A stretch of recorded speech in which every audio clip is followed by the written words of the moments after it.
In the second lecture, we've talked about how artwork comes to life. The main idea is that a work's creative essence is found in its internal vision, and its full existence relies on being accepted by others. When people connect with a piece and experience its internal vision, they're creating what we call aesthetic imagery. And how does this imagery come about? Well, it's all about capturing the raw truth. This naturally leads us to discussing art and aesthetic imagery and sets the stage for the third lecture.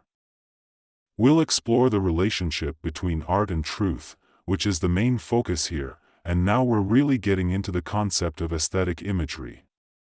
We're saying that aesthetic imagery is a social experience, and the reception of each piece is a happening.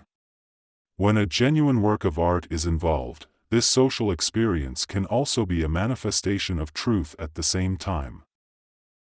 So, when it comes to truth, we say truth is objective, right? But then, when we dive into an artwork's inner vision, it's like each of us letting loose our imagination, isn't it? But isn't by letting loose, the artwork at the same time becomes subjective? This whole thing about the objectivity and subjectivity of truth really gets us tangled up. We've got to figure out how to deal this clash between subjectivity and objectivity. We've always been stuck in this dilemma, just like when we started talking about beauty's objectivity at the beginning of our class, right? And then we start to question it right away because we can clearly see the differences in how each person sees things. The individual differences in aesthetics are so real, everyone sees the same objective in their own way, right? Their judgments are different. That's why there's a Western saying, there are 1,000 Hamlets in a people's eyes. This all circles back to the clash between subjectivity and objectivity. Let's sort it out. When we say truth is objective, we're definitely not saying it's something like abstract universality. Not at all. If we treat truth as this abstract universality and claim it's objective in that sense, we've got truth all wrong. Does abstract universality even exist? Yes, it does. Take the Pythagorean theorem, for example. The quantitative relationship between the three sides of a right-angled triangle was discovered in olden days. The Chinese discovered it and called it Gugu theorem. The ancient Greeks discovered it, called it the Pythagorean theorem. Does that have national characteristics? No. Is it universal? It's universal. But what is it? Abstract universality. If we only think about truth in terms of abstract universality, then we might think it only exists in things like geometry and mathematics. But as soon we bring science into picture, things get complicated. Take physics for example, it comes from the West, right?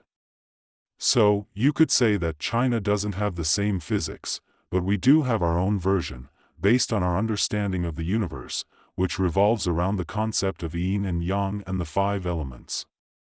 Some might argue that this isn't science, but rather superstition or imagination. How can we classify it? When we move away from the world of mathematics, we start to see that truth really does have differences based on culture, don't we? The Pythagorean theorem is just another name for the same concept as the Gugu theorem, no big deal there. When we explain to foreigners that traditional Chinese medicine is based on the Chinese view of the universe, and the human body is seen as the gathering and flow of yin and yang energy, it gets a bit mind-boggling for them. We also tell them that our liver is linked to wood, our lungs to metal, our kidneys to water, our spleen and stomach to earth, and our heart to fire. You can see the confusion on their faces. Are we literally saying that our lungs are made of metal and our kidneys are made of water? Of course not. When we talk about metal, wood, water, fire, and earth, we're not talking about chemical elements. Then, they'll ask, if not chemical elements, then what are they? And we tell them it's qi. But how do you translate qi? It's not air, it's not gas, it's simply qi, there's no better way to put it. There's no translation that truly captures its essence, right? Whose side is truth really on? Is it Team Western physics, cosmology, and natural sciences? Does it lean towards natural sciences?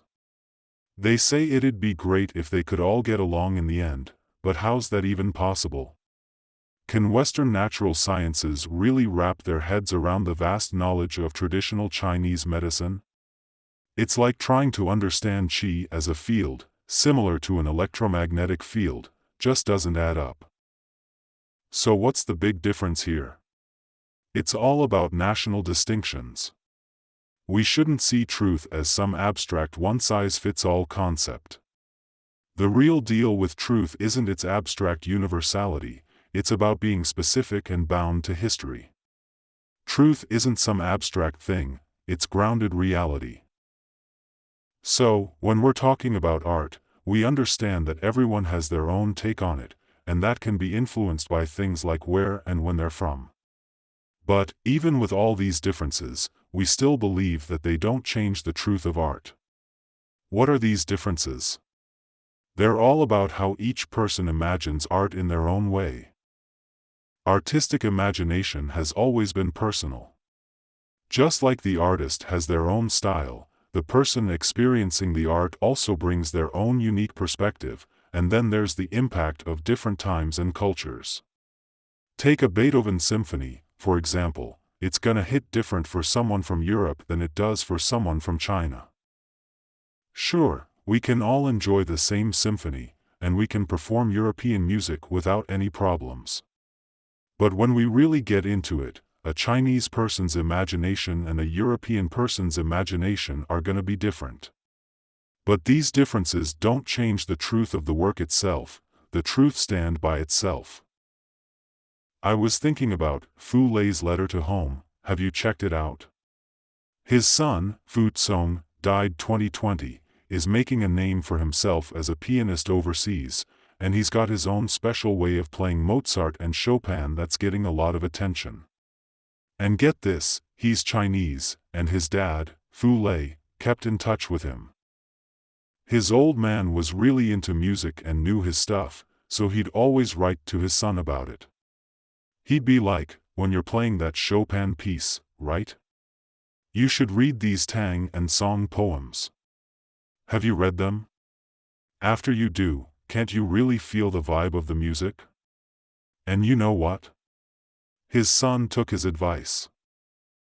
So, what's going on in Fu Cong's head?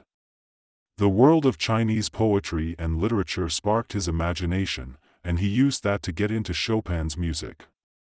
Europeans will find it hard get what Tang and Song poetry is all about, right? They won't know what's going on in Fu Cong's mind, but that's cool. Right now, as a performer, he's doing his own thing.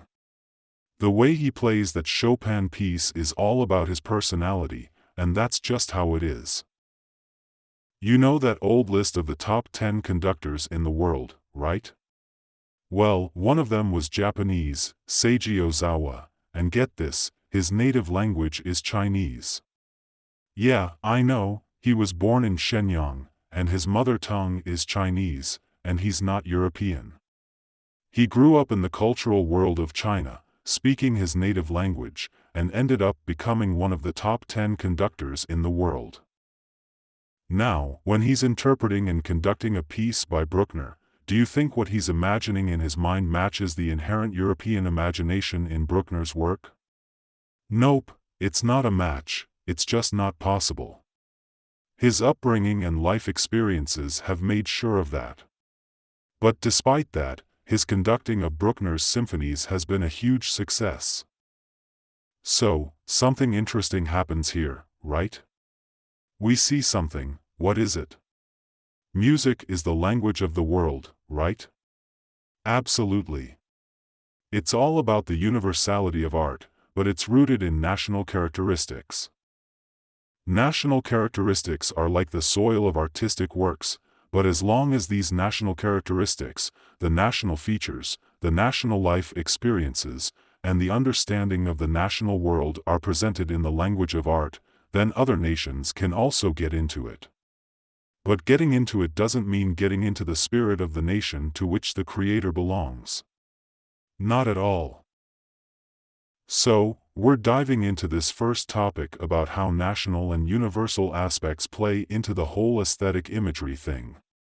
We're checking out what Mr. Zong Baihua, died 1986, has to say about the difference between Chinese painting and Western painting in his book, A Stroll in Aesthetics.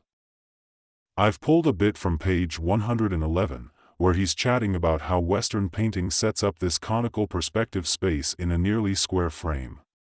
You know, Western painting loves using scientific perspective to make us feel like we're peeping into a 3D world on a flat surface. That's the conical perspective space. It draws us in from up close, layer by layer, all the way to the far-off horizon, totally capturing our hearts and minds. It's like an endless quest, just like Faust's pursuit, right? Now, let's talk Chinese painting. Zong's article is all about how Chinese and Western painting see space differently.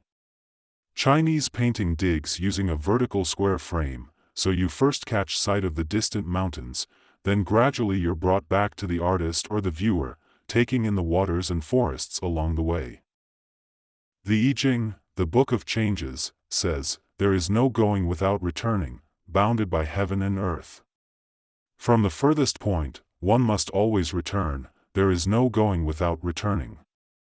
When the Chinese look at mountains and rivers, it is not that their minds go off without return, or their gaze reaches an endless horizon, but rather that they return to themselves, and find that all things are complete within them. Wang Engshi, 11th century CE, wrote a couplet, "A river guards the fields, wrapping them in green. Two mountains flank the gateway, sending forth the azure." Both lines go from far to near. The first line is all about lingering, and entwining, while the second line is about the awareness of coming back from far to near, back to the heart. That's the difference in how Chinese and Western painting see space. This passage is really well written. Zong Baihua wasn't just a theory guy, he was also a big shot when it came to appreciating art, and the students at Peking University totally looked up to him. There's this story that when Zong Baihua mentioned he was gonna check out an art exhibit at a museum in Beijing, all the other students would ditch their classes just to tag along with him. Why? Because they wanted to be with him. Then, he'd talk about the sculptures and paintings he saw, sharing his thoughts, and everyone would be taking notes. His book, A Stroll in Aesthetics, came from these walks he used to take by the Weiming Lake at Peking University. Every evening, he'd go for a stroll, and as he walked, ideas would pop into his head, and he'd go back to write an article about it. Over time, all these articles got put together into his collection called A Stroll in Aesthetics. Now, let's talk about Zhu Guangqian, died 1986. He was also a big shot in the world of aesthetics, right? But the thing that set him apart from Zong Baihua was this: Zong Baihua could directly talk about art. Kant wasn't so great at it either. Even though Kant's writings on aesthetics were top-notch, his ability to judge and appreciate real art was pretty low. The music he liked was all second-rate. He was too much of a pure theorist.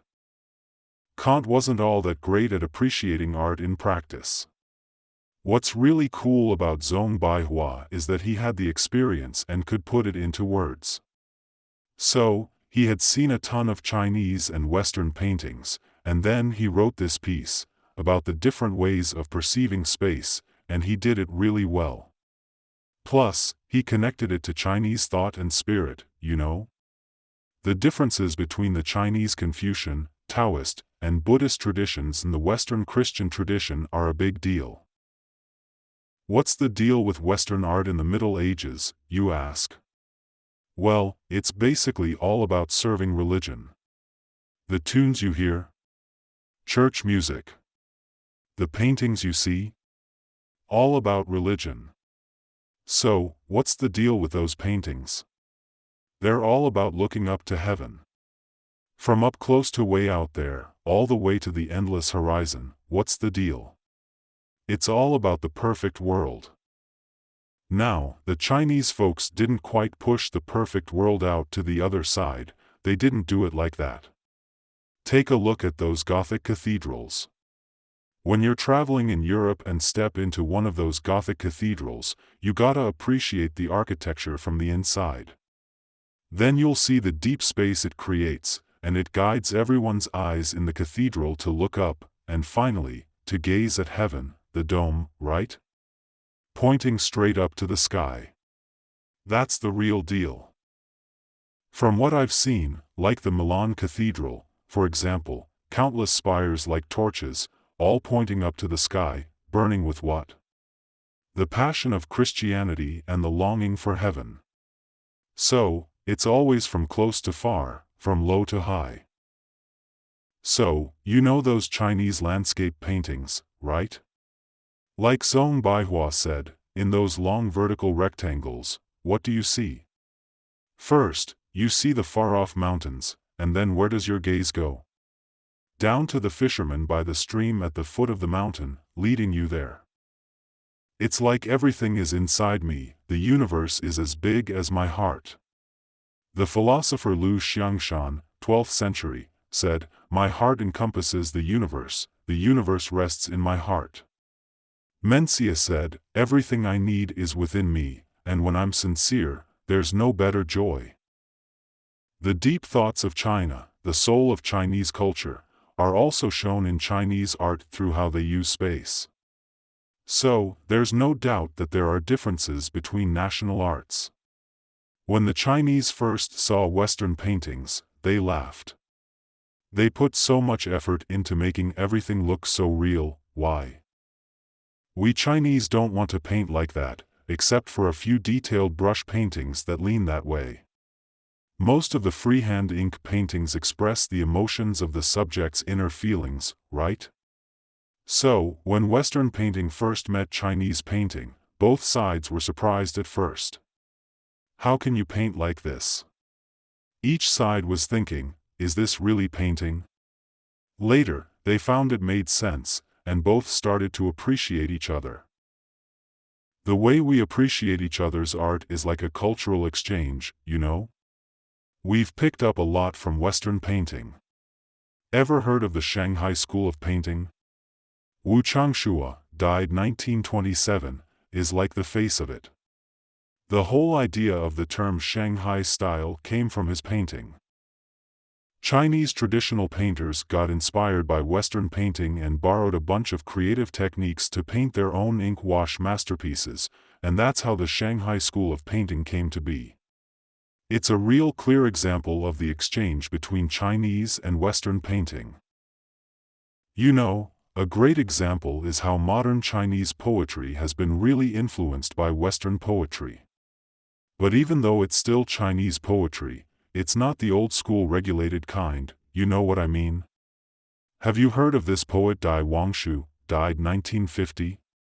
His most famous work is called Rain Lane, so he's known as the Rain Lane poet. Have you ever read Rain Lane? If you have, it would have left a deep impression on you, because it's got that whole impressionistic vibe. Dai Wangshu himself read a bunch of French impressionist poems. He read them, but what did that do to him? When he wrote Chinese poetry, he was totally influenced by Impressionism, and that's like a cool artistic exchange, right? And then there's Mo Yan, right? How did he manage to snag the Nobel Prize in Literature? Well, it's all thanks to the fusion of Chinese and Western literature. Even though his novels are rooted in Chinese culture, he embraced the Western style of magical realism. This unique blend caught the attention of the Nobel Prize judges, who were able to appreciate and recognize his work, ultimately leading to him receiving the prestigious award. This whole situation brought to mind what Confucius once said, "Isn't it great to have friends from far away? When we come together, we all know we're friends, but why do we all have to be artists?" There's no doubt about it. But it's also a bit strange. They're considered to be from a distant place, yet they're friends, so it's both unfamiliar and familiar at the same time. This goes to show that the creation of aesthetic images is definitely up for discussion. First off, let's talk about how different ethnic groups have their own unique ways of putting together their art, just like we mentioned earlier. Zong Baihua got into the nitty-gritty of Chinese painting and Western painting, and how they put together their aesthetic images. Take spatial awareness, for example. When it comes to painting, it's all about showing space, whether it's on a flat canvas or on that traditional Chinese rice paper. The way an ethnic group sees space has a big impact, and it comes from how they understand the world and their core beliefs and spirit. All of these things have been laid out. So, when different ethnic groups swap artistic ideas, it's like they're having a chat about their different ways of thinking. This lets us really dig into the basic types of aesthetic images. Now, the types of aesthetic images are all about how they're put together, not the specific historical stuff. That's not up for discussion. Each piece has its own specific historical aesthetic image. We're just saying that we can talk about the different ways aesthetic images are put together, which brings us to the third lecture. So, the differences in ethnic types are a whole area of study and appreciation in art comparison. This can be a totally pro field. It covers comparing literature, paintings, sculptures, and architecture.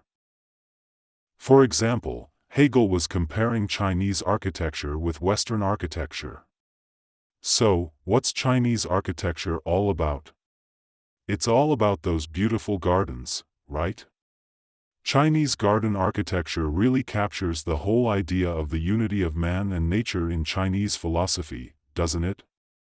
It's not about trying to change the world or show off some kind of deep understanding of the world like the Greek temples. China's approach is different. It's all about being right here on Earth, and then making you feel like you're wandering through endless mountains and rivers within a small space, right? What are you wandering through? Endless mountains and rivers. The Chinese are pretty clever in that they can fit heaven and earth into something as small as a bonsai, right? Bonsai is all about creating a space between heaven and earth. And when you put that bonsai on the table, what do you feel? Mountains and forests. That's the delightful charm of enjoying the mountains and forests, and that's what Taoist thought is all about. So, these are all the unique features of Chinese art. Hegel only briefly talked about the differences between Chinese architecture and Western architecture in his lectures on aesthetics. Each area can be explored, such as architectural art, painting art, language art, and the literature of different ethnic groups, and so on. The difference between Chinese music and Western music is huge. We have to admit that the spirit of Chinese music hasn't really been fully explored. Zong Baihua was spot on about this. Just think about how Western music has evolved. Look at the variety of musical instruments they have: wind, string, and percussion. We have those in China too, right? But when you look at the huge and sophisticated family of musical instruments in Western music, it's something China hasn't achieved. That's why Chinese music composition hasn't fully blossomed. The most significant contributions to the art of music have come from modern Europe. When we talk about the greatest treasure of human music, it's definitely modern European music. So, where did the spirit of Chinese music go? Zong Baihua nailed it. It went into calligraphy. It totally makes sense. Of course, we can't get into it all here, but when we look at Chinese calligraphy works, what do we feel? The spirit of Chinese music.